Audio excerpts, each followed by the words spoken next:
Hello and welcome to Programming Basics Part 1. In this video we're going to be looking at the typical hello world and some very basic mathematics involving variables. Let's get to it. For this series we're going to be creating a console app with .NET Core, basically a C# program, because we're going to be coding in C#. Right, let me navigate to where I want the project to be. I'm going to give it a name first of all. I'm going to call mine Programming Basics. This is going to be the name of your namespace. I'll explain later what a namespace is. I'm going to go ahead and navigate to my to wherever I want my project to be saved, and I'll be back once that's done. So once you've created your C# project, you're going to be met with something like this, and let's just wait for the squiggly lines to return normal. There we go. So what is all this, right? Up here we have using system. This basically, it's using a namespace called system. Our program is using a namespace called system. This is a namespace which includes some of the basic functionalities of the programming language. For example, the console and the write line, well, the console and within that the write line. It basically just makes it easier for us to program, because if we didn't do this, if we just comment this out, we'd have to go with system.console.writeLine. It just makes it a bit easier to be using the system. So that's that. Up here we are creating our namespace. So our namespace is going to be where everything is.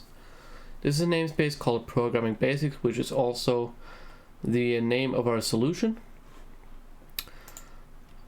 In here we are creating a class called Program. This is sort of like our main class. And then here, static void main. This is our main function.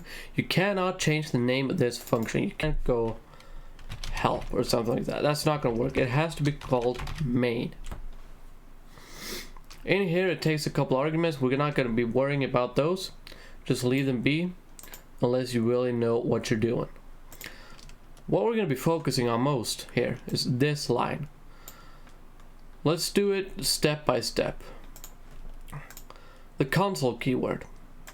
Okay, so we're going to be doing something with the console. The console is basically your terminal window, what's going to show up in a bit here once we actually run the program.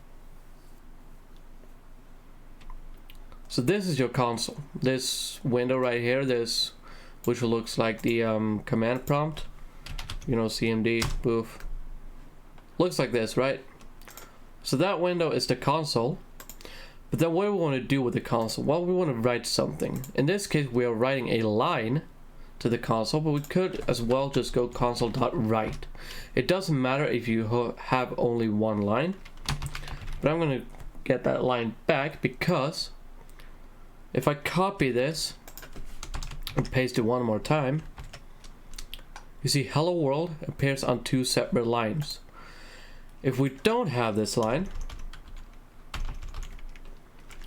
we can see the hello world is just being clogged into each other, and it's really hard to see it, but yeah, hello world appears twice in the same sort of line, I guess you would call it.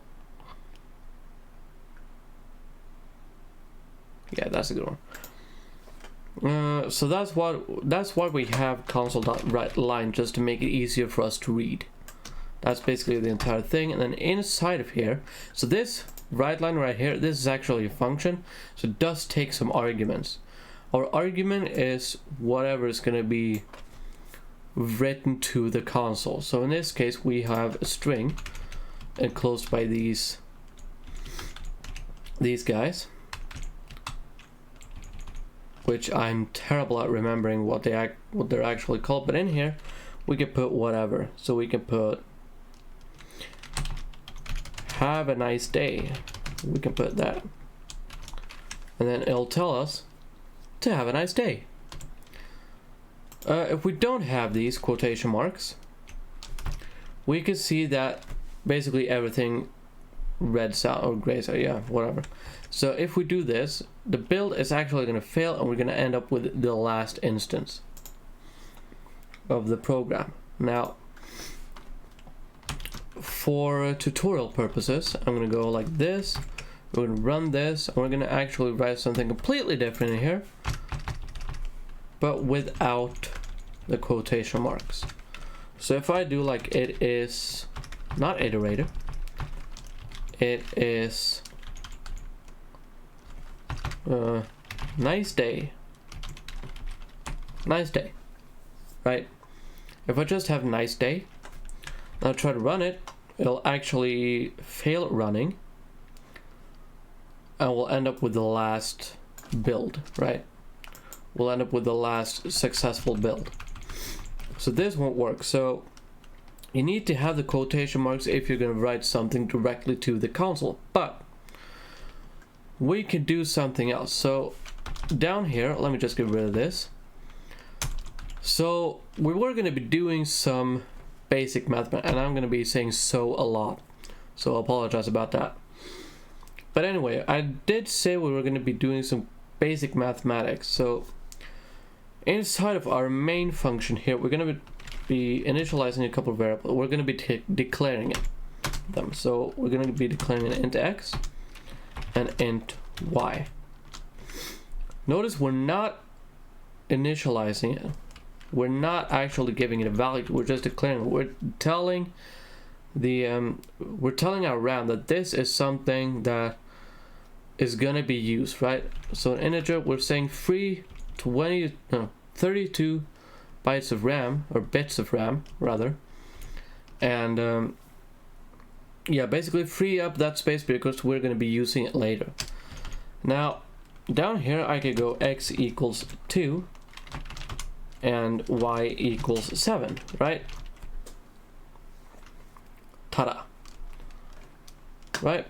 Now it's assigned, but its value is never used, la la la la la. But actually, there's a better way of doing this. So to get rid of these, I can just do it right up here. I could say int x is equal to 2 and int y is equal to 7. Now the int keyword here stands for integer, basically a whole number. So we can't put something like 7.2. That just won't work because that is not an integer. It's going to be completely confused. It's going to go, I don't know what to do with this. Right? Cannot implicitly convert to double to int. Right? It says so. So if we wanted to have a decimal, we would have to have either a floating point. So float. And it technically would work, but then you'd have to have an F at the end.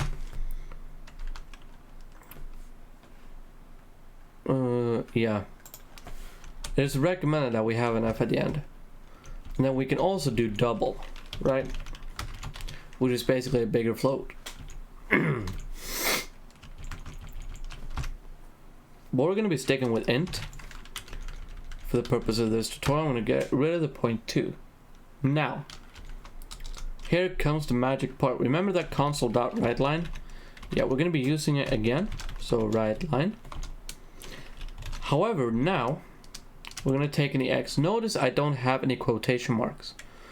This is going to be okay because this is variable. This is a value, right? This x right here has a value that we assigned up here. So if I go Control F5, which is basically run without debugging, it's going to print out the value 2. If I change this to be y, it's going to print out the value 7. If I go y and then separate these with a comma, so y comma x,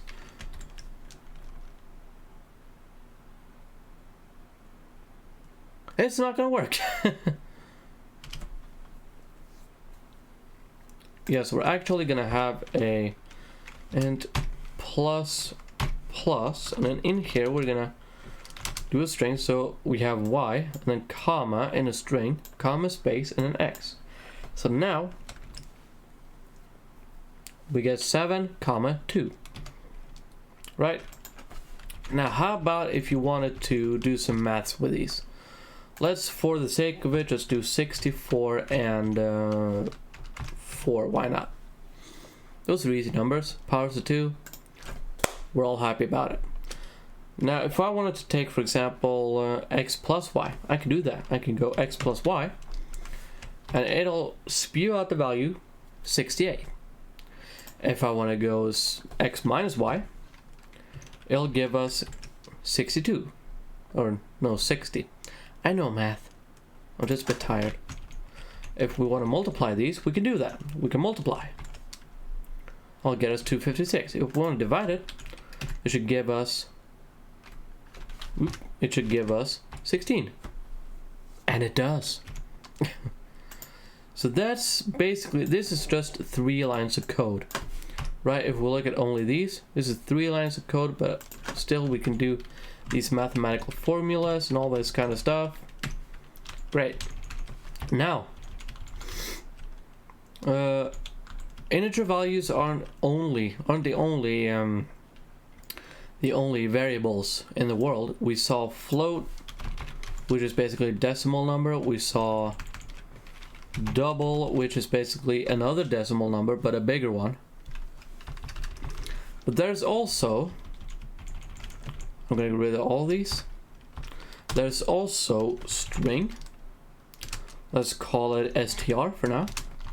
That's gonna be equal to string. So a string is basically any text encapsulated in quotation marks. So the hello world from earlier, so the console.writeLine and the hello world, this right here is a string, right? All of this is a string.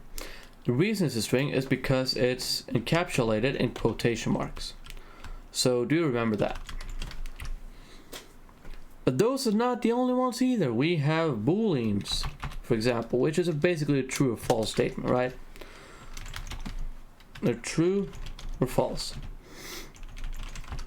So I can do, for example, am I cool? Cool is equal to true in this case, because I am cool. And now we can do console.writeLine.